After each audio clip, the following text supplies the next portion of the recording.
Sorotan kalangan akademisi mengenai demokrasi dan kehidupan berbangsa terus mengalir termasuk di Jawa Tengah.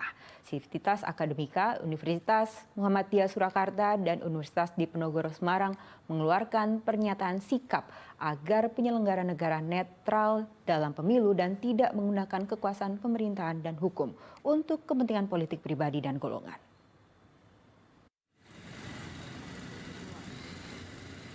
Para dosen, pengajar, dan guru besar Universitas Muhammadiyah Surakarta memberikan pernyataan sikap terkait kondisi demokrasi Indonesia. Sivitas Akademika UMS menilai telah terjadi penyimpangan secara terang-terangan oleh pemimpin dan aparatur hukum negara tanpa malu, terutama terkait netralitas penyelenggara negara dalam pelaksanaan Pilpres 2024. Salah satu yang kita kritisi sebenarnya adalah nepotisme. Ya. Sekarang kita melihat ini seperti dikembalikan lagi. Jadi ini pengkhianatan terhadap reformasi. Ini pengkhianatan terhadap perjuangan para mahasiswa dulu, perjuangan dunia kampus. Dari sinilah kami kembali menyerukan untuk mengembalikan demokrasi ke jalan yang sesungguhnya. Jalan demos dan kratos, jalan bahwa rakyat sebagai pemegang kedaulatan itu punya hak yang sama. Negara tidak lagi menjadi urusan keluarga, tapi negara menjadi urusan bersama. Puluhan guru besar, dosen, alumni, dan ratusan mahasiswa Sivitas Akademika Universitas Diponegoro Semarang mengeluarkan pernyataan sikap di kampus Undip Semarang Rabu lalu. Pernyataan sikap ini mencermati kontestasi politik jelang pemilu yang dinilai ada pelanggaran etika dalam prosesnya, terutama sejak adanya putusan Mahkamah Konstitusi terkait batasan usia calon presiden dan wakil presiden. Sivitas Akademika Undip mendesak penyelenggara negara untuk kembali menegakkan pilar-pilar demokrasi Pancasila. Inilah yang sesungguhnya kami garis bawahi supaya tidak terwariskan oleh anak-anak kami, supaya tidak dicatat oleh anak-anak kami bahwa itu sebagai sesuatu yang baik, bahwa etika yang kita junjung tinggi selama ini runtuh gara-gara hal tersebut.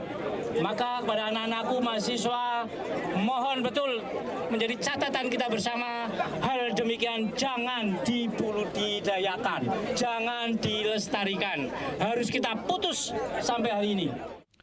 Di tengah gelombang seruan para guru besar berbagai universitas di seluruh Indonesia agar penyelenggara negara dan aparat hukum tidak menyalahgunakan kekuasaan hanya untuk kepentingan kontestasi politik sesaat, Rektor Universitas Katolik Sugiya Pranata Semarang mengungkapkan adanya permintaan dari seseorang yang mengaku sebagai anggota polisi untuk membuat video testimoni yang mengapresiasi kinerja Joko Widodo selama menjadi presiden. Ia dihubungi oleh anggota Polrestabes Semarang melalui ponselnya beberapa kali sejak Jumat pekan lalu, meski sudah menyampaikan penolakannya untuk memenuhi permintaan tersebut. Lalu tawaran terakhir adalah tidak video tapi pernyataan. Lalu diberi contoh juga dari salah satu rektor di Semarang. Ya saya katakan tidak, karena kami memilih sikap itu. Jadi intinya bukan kami membenci, tidak. Ketika itu hal baik, tentu harus kami katakan baik. Dan kebenaran toh, tetapi ketika ada sesuatu yang tidak pas, ya kami harus mengatakan itu tidak pas.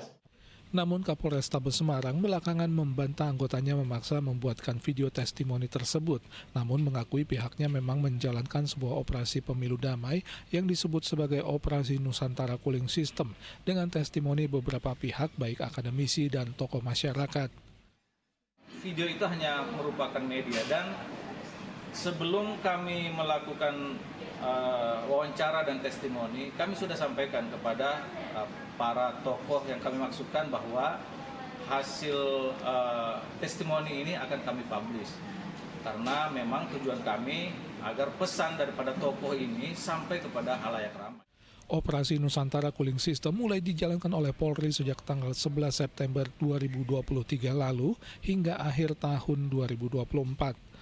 Berdasarkan surat perintah Kapolri nomor 2439 tanggal 25 Agustus 2023, Polri menyebut operasi ini bertujuan untuk meminimalisir isu-isu provokatif berlatar belakang sara, baik terjadi di tengah-tengah masyarakat maupun di ruang siber, yang bisa memicu potensi konflik sosial menjelang pemilu 2024. bekerja sama dengan tokoh masyarakat, pemuka agama, serta dengan melakukan patroli siber di media sosial. Tim Liputan melaporkan.